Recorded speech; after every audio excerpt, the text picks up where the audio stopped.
continuons dans la thématique les uns les autres. Vous savez que tout au long de cette année, eh bien, les prédications, enfin la grande majorité, tourneront autour du thème les uns les autres. Dernièrement, j'avais partagé avec vous sur la thématique de encouragez-vous les uns les autres. Et aujourd'hui, j'ai eu à cœur de partager avec vous sur la thématique de prier les uns pour les autres. Prier les uns pour les autres. Nous avons vu dans la précédente lecture que Jésus a prié pour ses disciples de l'époque, pour l'Église de l'époque, mais aussi pour l'Église tout au long de l'histoire. Quel saint sacerdoce, quel saint ministère que ce ministère caché de l'intercession. Quel ministère indispensable et tellement méconnu. Méconnu dans son efficacité. Je suis persuadé que nous sommes loin, vraiment très loin, de réaliser à quel point le Père Céleste est attentif à nos prières. C'est Frère André, le fondateur de Portes Ouvertes, qui a dit « Si nous étions conscients de ce qui se passe réellement lorsque nous prions, nous prierions 100 fois par jour. » Et je crois que tout est fait pour que nous n'ayons pas conscience de ce qui se passe réellement lorsque nous prions. Et preuve en est que s'il y a bien un domaine dans lequel le chrétien a du mal, c'est celui du combat dans la prière. Et celui qui vous parle ne fait pas exception. Savez-vous quelle est la réunion dans une vie d'église la plus fréquentée? Les réunions de louanges. Annoncer un programme dans le programme hebdomadaire, une soirée louange, et on le constate. Dans les églises où cela se pratique, c'est plein. Qu'en est-il de la réunion de prière, la réunion d'intercession? Il ne s'agit pas de culpabiliser, du tout. Nous sommes tous concernés, moi y compris, mais juste une prise de conscience que la prière, elle a, à mon sens, de ce que je crois avoir compris de la parole de Dieu, est l'activité la plus puissante, entre guillemets. Elle n'est pas puissante par elle-même, elle est puissante à cause ou grâce à celui qui exauce. C'est cela qui fait la puissance de la prière. Quand on parle de la puissance de la prière, en réalité, c'est la puissance de celui qui exauce les prières. Dans Jacques chapitre 5, le verset 16, nous pouvons lire ceci. « Confessez donc vos péchés les uns aux autres et priez les uns pour les autres. » Pourquoi? Afin que vous soyez guéris. La prière fervente du juste a une grande efficacité. Confessez donc vos péchés les uns aux autres. S'agit-il de dire ouvertement, publiquement, devant tout le monde, nos péchés? Je ne le crois pas. Confessez vos péchés les uns aux autres. Dans l'Église, comme dans toute société, comme dans tout groupe, au sein de l'Église, il y a des affinités, des amitiés qui se créent. Et c'est dans le cadre de ces relations de confiance que nous pouvons confesser nos péchés les uns aux autres. Il ne s'agit pas de raconter nos péchés à n'importe qui, parce qu'il faut le savoir, cela peut se retourner contre nous. Cependant, la parole de Dieu nous dit de nous confesser nos péchés les uns aux autres. Parce que le fait de confesser un péché est une action qui nous permet de nous détacher de tel ou tel péché.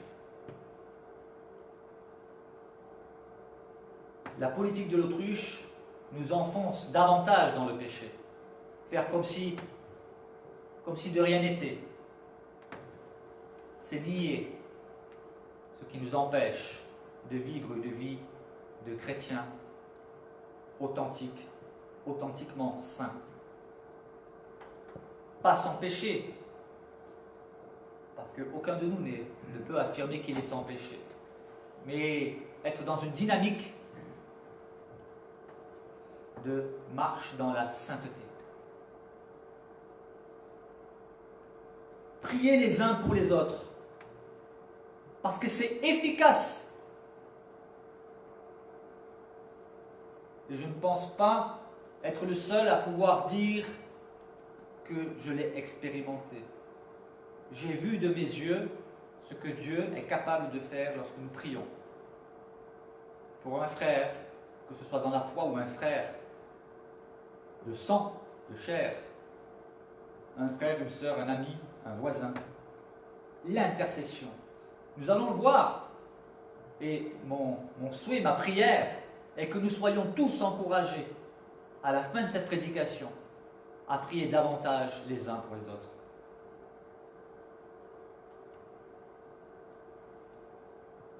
Pour ceux qui auraient des doutes, Jacques le dit. Il nous dit: confessez donc vos péchés les uns aux autres et priez les uns pour les autres. Oui, mais ça ne marche pas, la prière que j'ai entendue. Jacques nous dit: la prière du juste a une grande efficacité. Mais qui est le juste? Celui qui est toujours juste dans toutes ses actions? Non, parce que dans ce cas, il n'y aurait personne qui pourrait être exaucé. Le juste est celui qui a été justifié par Jésus-Christ, et celui qui marche dans ce chemin de sanctification. Et Jacques nous dit que la prière d'un tel homme, d'une telle femme, a une grande efficacité.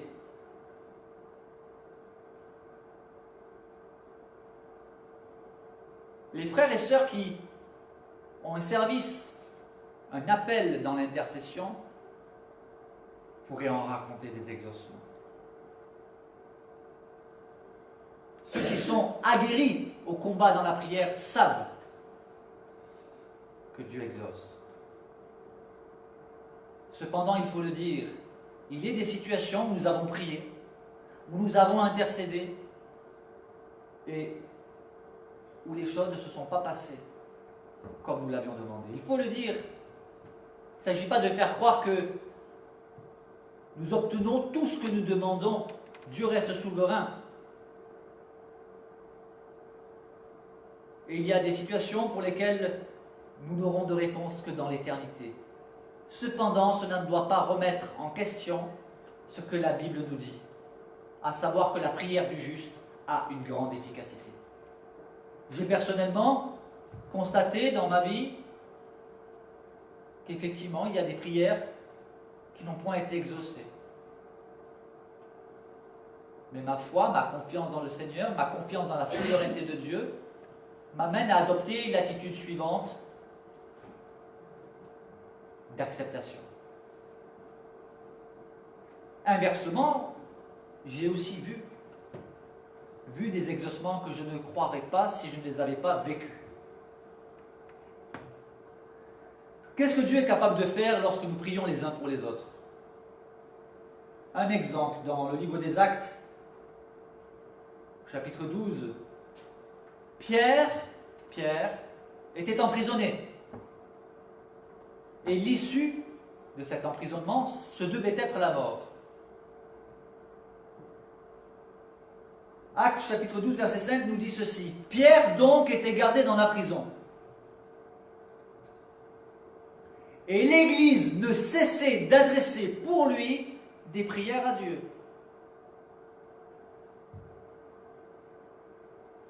Ils ont intercédé. Certainement que Pierre, du sein de la prison, priait pour ses frères et sœurs dans la foi. Il avait reçu un un don, un appel particulier pour le service du Seigneur. Il est évident qu'il priait pour ses frères et sœurs. Il priait pour eux qui sont au dehors. Et eux priaient pour lui. Mais que va-t-il se passer? Il est en prison. Et nous, les chrétiens, eh bien, on n'organise pas des commandos pour aller attaquer la prison et libérer un des nôtres. Nous avons des armes bien plus puissantes. La prière. Ah bon, vous croyez? Ah ben, parce que le Seigneur a envoyé un ange pour libérer Pierre de prison.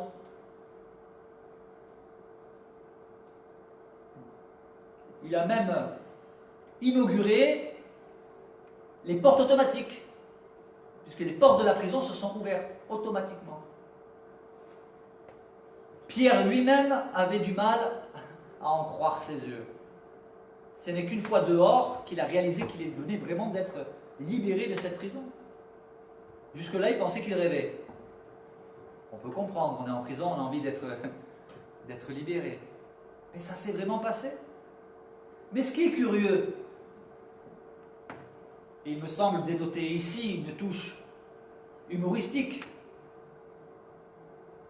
il faut aller à la rencontre de nos frères et sœurs de cette époque qui sont en train de prier avec ferveur et avec foi. Seigneur notre Dieu, notre Père, nous te prions pour notre frère Pierre qui est en prison. Envoie ton ange le libérer de prison. Nous avons confiance en toi.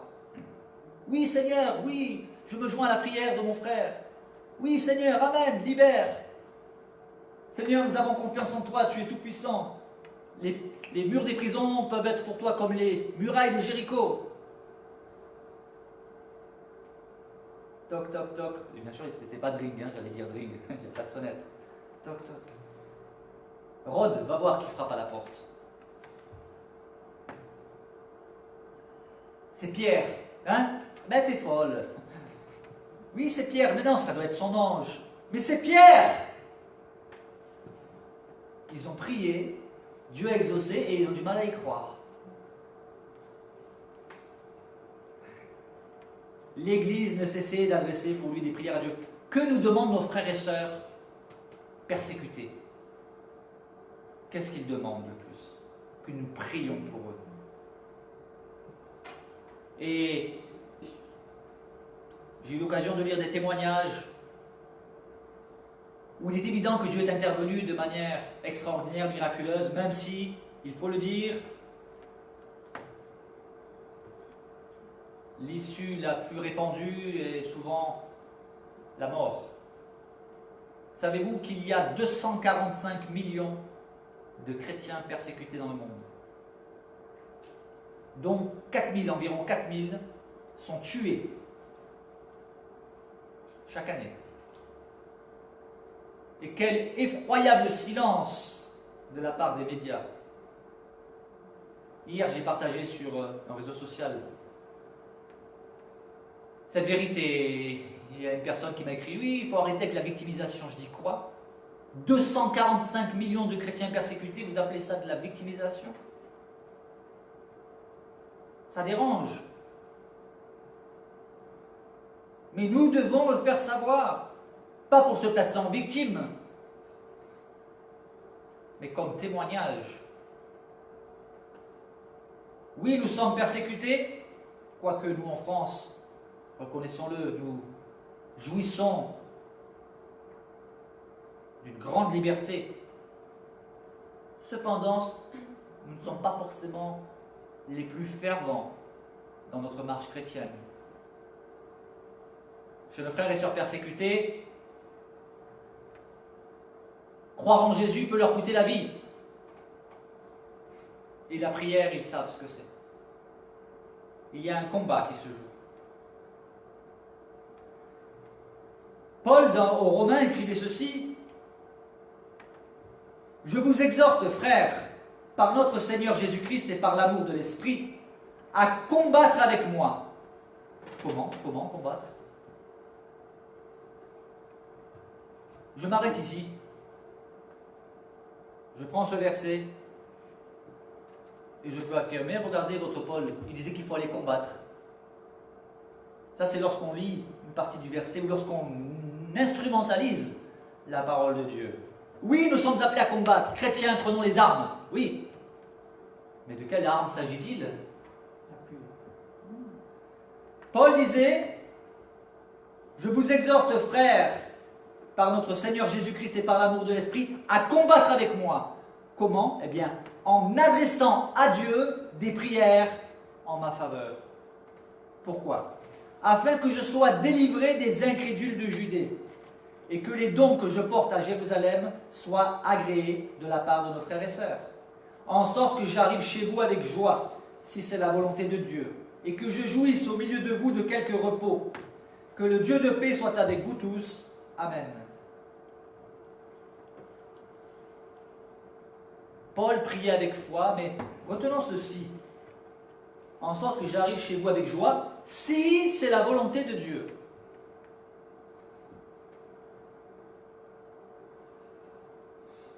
Père, je te prie que, et nous adressons notre prière à Dieu, toutefois, non pas ce que je veux, mais ce que tu veux. Seigneur, fais pour le mieux, il fera pour le mieux. Paul demandait qu'on prie pour lui, qu'on combatte avec lui. Aux Corinthiens, il écrit ceci. Nous ne voulons pas, en effet, vous laisser ignorer, frères, au sujet de l'affliction qui nous est survenue en Asie, que nous avons été excessivement accablés, au-delà de nos forces, de telle sorte que nous désespérions même de conserver la vie. Et nous regardions comme certain notre arrêt de mort, afin de ne pas placer notre confiance en nous-mêmes, mais de la placer en Dieu, qui ressuscite les morts.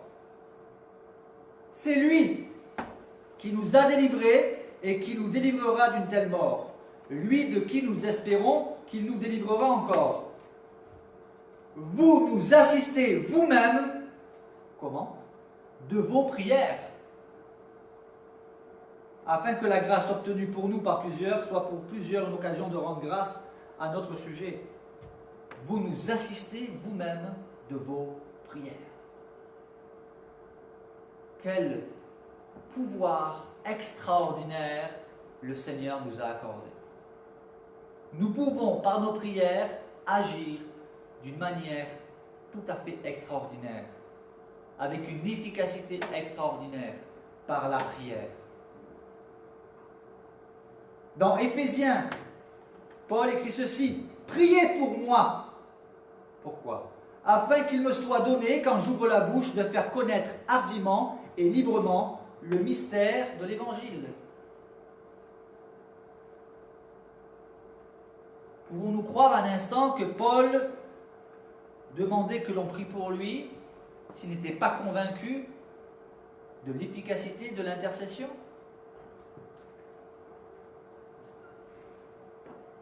Aux Thessaloniciens, il écrit ceci, « Au reste, frères, priez pour nous, afin que la parole du Seigneur se répande et soit glorifiée comme elle l'est chez vous. » L'auteur de la lettre aux Hébreux écrit ceci, « Priez pour nous, car nous croyons avoir une bonne conscience, voulant en toutes choses bien nous conduire. » On remarquera cependant quelque chose d'intéressant. Les motifs de prière, les sujets de prière, sont souvent ici décrits comme des sujets très spirituels. Cependant, nous sommes aussi appelés à faire connaître nos besoins à Dieu. Tous nos besoins, qu'ils soient grands ou petits, par des prières et des supplications avec des actions de grâce. Et la paix de Dieu, qui surpasse toute intelligence, gardera nos cœurs et nos pensées en Jésus-Christ. Ce qui est merveilleux avec notre Dieu, c'est que nous pouvons tout lui dire. Il est le meilleur psychiatre, le meilleur psychologue, le meilleur médecin, le meilleur ami, le meilleur éducateur, le meilleur père. Cela ne veut pas dire que nous ne soyons pas appelés à consulter des médecins, des psychiatres et des psychologues, non. Mais Dieu reste le premier, le meilleur. Et dans sa sagesse, il peut nous orienter vers des personnes qui, même si elles ne sont pas chrétiennes, ont les compétences pour nous aider. Et là, je parle d'expérience personnelle. Nous pouvons tout dire au Seigneur, parce que de toute manière, il sait tout. Inutile de faire semblant avec lui. Inutile d'essayer de lui cacher tel péché, tel manquement, tel regret, tel désespoir. Nous pouvons tout lui dire. Et quelquefois, même si Dieu ne répond pas tout de suite, ou même s'il ne règle pas le problème, le fait de lui avoir exprimé ce qu'il y avait sur notre cœur, cela nous fait du bien.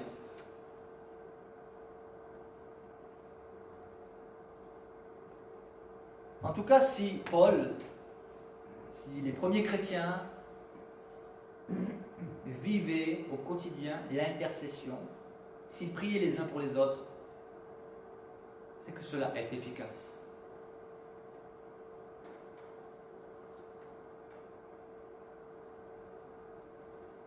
Priez les uns pour les autres. Priez avec précision. Bien sûr, nous pouvons dire, comme les enfants, Seigneur, bénis papa, bénis maman. C'est toujours touchant les prières des enfants. Mais en tant qu'adultes, nous connaissons, dans la mesure où nous connaissons des besoins particuliers d'un des frères, des sœurs, des besoins, des difficultés, n'hésitons pas à prier avec précision.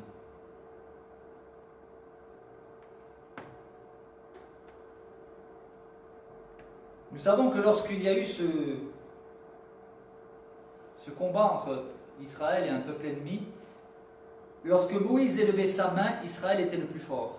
Et lorsqu'il baissait la main, Amalek était le plus fort. Cette histoire est sans conteste un puissant encouragement et une excellente démonstration de ce qui se passe lorsque nous intercédons. Oui, il y avait l'armée d'Israël qui combattait contre Amalek, mais leur victoire ou leur défaite dépendait de Dieu.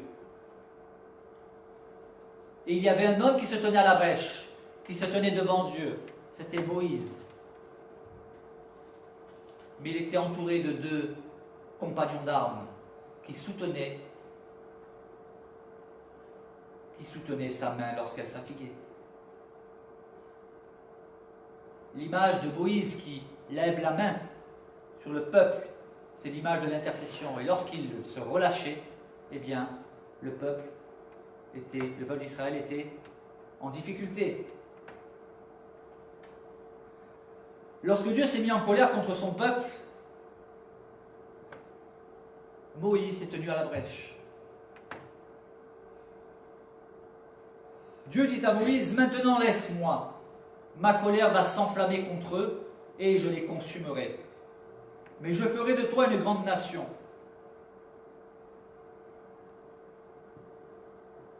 Nous qui connaissons l'histoire du peuple d'Israël, nous savons que après la délivrance du pays d'Égypte, Israël n'a cessé de se plaindre, de murmurer, malgré les grands prodiges qu'ils avaient vus. Et à un moment donné, Dieu décide, ma colère va s'enflammer contre eux. Je vais les consumer, mais je ferai de toi une grande nation. Moïse aurait pu dire, Amen, c'est la volonté du Tout-Puissant. Il a décidé. Mais Moïse, nous dit le texte, implora l'Éternel, son Dieu, et lui dit, pourquoi, ô Éternel, ta colère s'enflammerait-elle contre ton peuple que tu as fait sortir du pays d'Égypte par une grande puissance et par une main forte? Pourquoi les Égyptiens diraient-ils, c'est pour leur malheur qu'il les a fait sortir? C'est pour les tuer dans les montagnes et pour les exterminer de dessus la terre. Reviens de l'ardeur de ta colère et repens-toi du mal que tu veux faire à ton peuple. Souviens-toi d'Abraham, d'Isaac et d'Israël, tes serviteurs auxquels tu as dit en jurant par toi-même, je multiplierai votre postérité comme les étoiles du ciel, je donnerai à vos descendants tout ce pays dont j'ai parlé et ils le posséderont à jamais. Et l'Éternel se repentit du mal qu'il avait déclaré vouloir faire à son peuple. Première remarque, ce qui peut nous choquer, c'est de lire que Moïse demande à Dieu de se repentir. et que la suite de l'histoire nous révèle que Dieu se repentit du mal qu'il avait déclaré vouloir faire. Or, le terme repentance est habituellement utilisé pour les pécheurs. Ce sont les pécheurs qui se repentent. Dieu ne pêche point, il ne peut pas se repentir. Donc, pour comprendre le sens de cette expression dans ce contexte particulier, il faut se rendre dans le texte original, où le terme permet plusieurs traductions, et où il faut chercher bien évidemment à comprendre le sens. Lorsqu'il dit que Dieu se repent, ça veut dire que Dieu change d'avis. Dieu ne pêche point, sinon il ne serait pas Dieu. Dieu ne peut pas se repentir de péché. En revanche, nous pouvons le comprendre, nous pouvons même le traduire différemment, et Dieu changea de décision. Du mal qu'il avait déclaré vouloir faire à son peuple, il changea d'avis. C'est cela qu'il faut comprendre. Mais, bien plus loin, nous voyons qu'un homme a eu un impact au-delà de toute compréhension pour sauver la vie d'un peuple. Moïse a intercédé pour un peuple que Dieu voulait exterminer. Mais allons plus loin, puisque j'ai déjà lu des critiques par rapport à cela, où certains affirment, disant que mais donc Dieu se laisse manipuler par un homme. Mais c'est mal comprendre la pensée divine, puisque pour quiconque prend la peine de lire la Bible dans son ensemble, il y a quelque chose de très révélateur de la part de Dieu. C'est que c'est Dieu qui suscite des intercesseurs. Lorsque Dieu a choisi Moïse, il ne l'a pas choisi par hasard. Dieu savait qui était Moïse. Il savait qui il deviendrait. Et il avait ce cœur d'intercesseur. Nous allons le voir plus loin. C'est Dieu qui suscite. C'est Dieu qui cherche parmi son peuple un homme qui intercède. Et Dieu dit, afin que je ne le détruise pas. Mais il n'en a pas trouvé. Je parlerai après de ce verset. Dans le livre des Nombres, au chapitre 14, une fois de plus, Moïse intercède pour le peuple. Il dit, pardonne l'iniquité, l'injustice de ce peuple selon la grandeur de ta miséricorde, comme tu as pardonné à ce peuple depuis l'Égypte jusqu'ici. Et l'Éternel dit, je pardonne comme tu l'as demandé. Demandez, l'on vous donnera, dit Jésus. Mais qu'est-ce que nous demandons?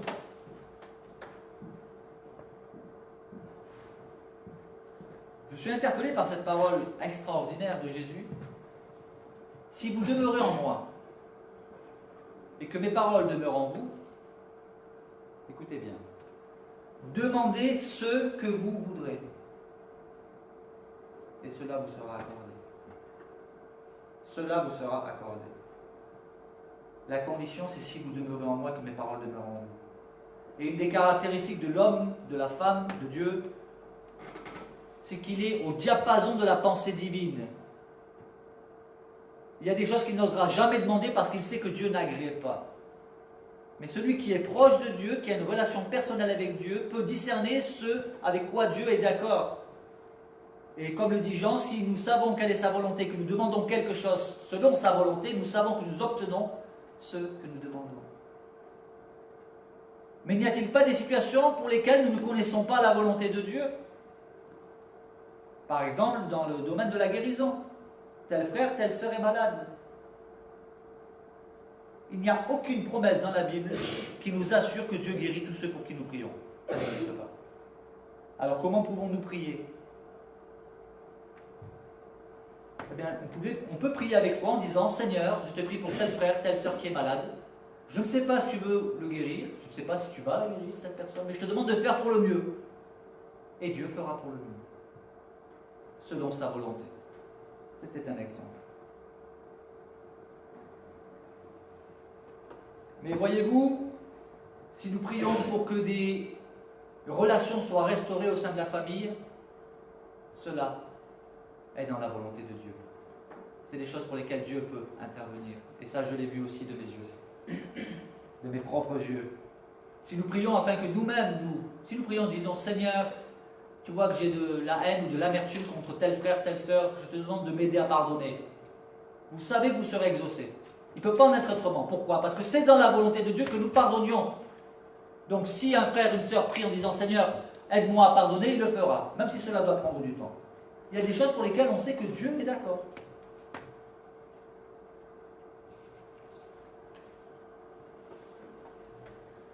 Toujours dans le livre des Nombres, chapitre 21, un autre épisode, le peuple vint vers Moïse et dit « Nous avons péché ». C'est plus loin. « Nous avons péché, car nous avons parlé contre l'Éternel et contre toi. » Ça nous ramène au premier verset que j'ai lu. « Confessez vos péchés les uns aux autres. » Et là, le peuple est en train de confesser son péché, il reconnaît son péché. Nous avons péché contre l'Éternel et nous avons péché contre toi, Moïse. Et il demande à Moïse de prier pour eux. Prie l'Éternel, afin qu'il éloigne de nous ces serpents. Moïse pria pour le peuple. L'Éternel dit à Moïse, fais-toi un serpent brûlant, et place-le sur une perche. Quiconque aura été mordu et le regardera conservera la vie. Moïse fit un serpent d'airain et le plaça sur une perche. Et quiconque avait été mordu par un serpent et regardait le serpent d'airain, conservait la vie. Moïse pria pour le peuple. Il n'a pas dit, ah bon, vous avez mal parlé contre moi? Ah ben non, je ne vais pas prier pour vous. Non, Moïse a prié pour le peuple. Le peuple avait murmuré une fois de plus.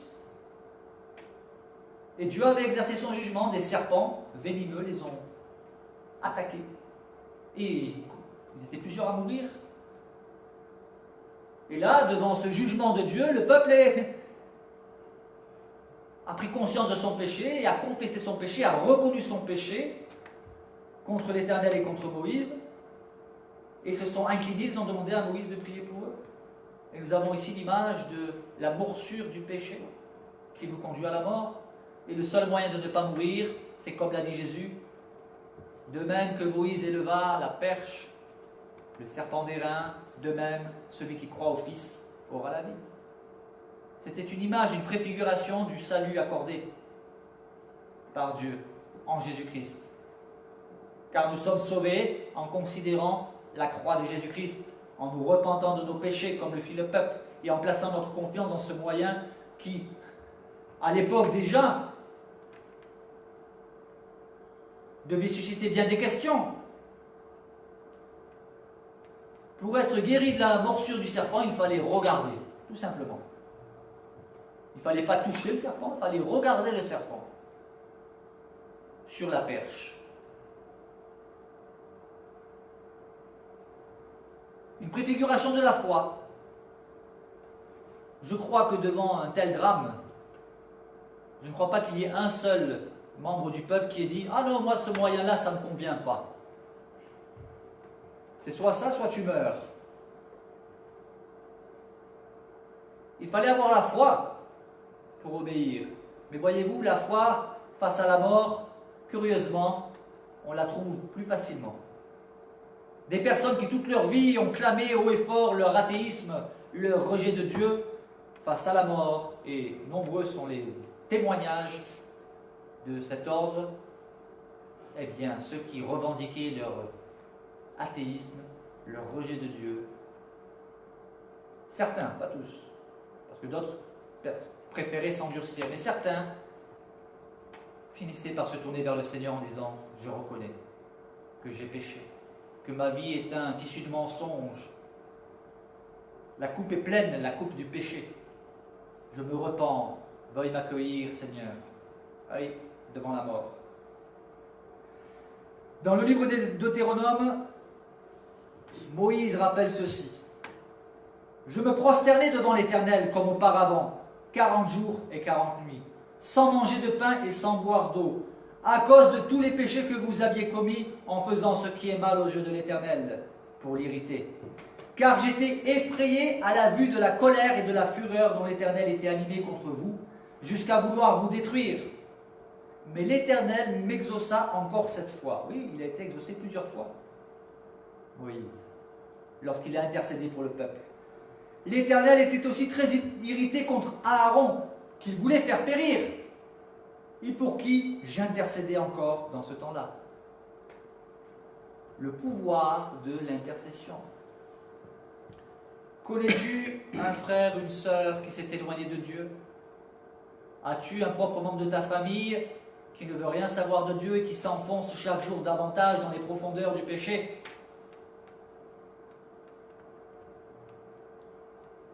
Alors prends courage. Viens devant le trône du Tout-Puissant et intercède pour lui, intercède pour elle, avec foi. La prière du juste a une grande efficacité. Et enfin, pour conclure, je rappellerai ce verset qui se trouve dans le livre d'Ézéchiel, chapitre 22, verset 30, où Dieu dit ceci: « Je cherche parmi eux un homme qui élève un mur, qui se tienne à la brèche devant moi en faveur du pays, afin que je ne le détruise pas, mais je n'en trouve point. » Aujourd'hui encore, Dieu cherche des hommes, des femmes qui se tiennent à la brèche, non seulement en faveur de notre pays, mais en faveur de toutes les causes que Dieu mettra sur notre cœur. Quel ministère béni, quel service béni que celui de l'intercession. Quel sacerdoce, mais quel combat aussi.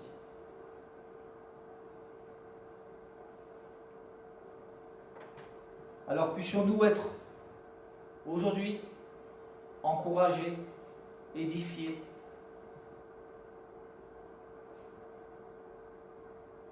de cette vérité que Dieu est attentif à nos prières d'intercession.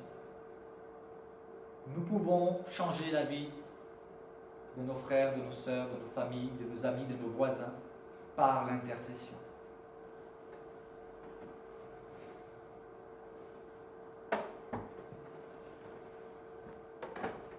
Et quiconque met en pratique la prière d'intercession, la prière persévérante d'intercession, parce que quelquefois il faudra persévérer des années, expérimentera que Dieu exauce nos prières pour le salut.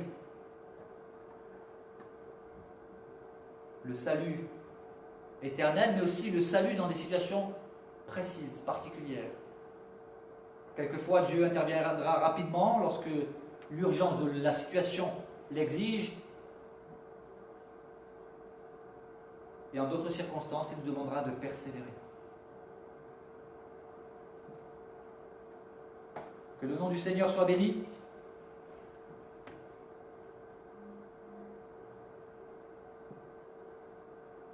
Et que vraiment, il inscrive dans nos cœurs cette parole: invoque-moi et je te répondrai. Amen. Amen.